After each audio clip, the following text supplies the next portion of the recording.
बीड पुन्हा हादरले, अपहरण करून विद्यार्थ्याला बेदम मारहाण। सरपंच संतोष देशमुख हत्या प्रकरण राज्यात नव्हे तर देशात चर्चेचा विषय बनला आहे। असं असताना एका विद्यार्थ्याचे अपहरण करून मारहाण केल्याचा धक्कादायक प्रकार समोर आलेला आहे। या घटनेने पुन्हा एकदा बीड हादरले आहे।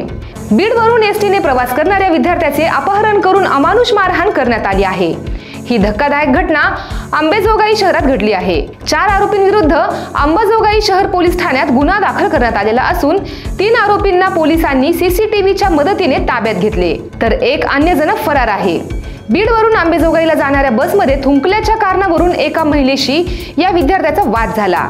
यानंतर ही बस अंबेजोगाई शहरात पोहोचताच 4 जणांनी बसमध्ये घुसत विद्यार्थ्यांसह त्याच्या मित्राला मारहाण करण्यास सुरुवात केली। यावेळी वाहक व चालकाने मध्यस्थी करण्याचा प्रयत्न केला, परंतु त्यांचे न ऐकता या चौघांनी खाली उतरवत त्याला उचलून नेले आणि मारहाण केली। या मारहाणीत संदेश सावंत हा गंभीर जखमी झाला असून त्याच्यावर SRT रुग्णालयात उपचार सुरू आहेत। दरम्यान अंबेजोगाई शहर पोलीस ठाण्यात ऋषी शिंदे, लखन जगदाळे, निकेश जगदाळे, बालाजी जगदाळे या चौघांविरुद्ध गुन्हा दाखल करण्यात आलेला आहे।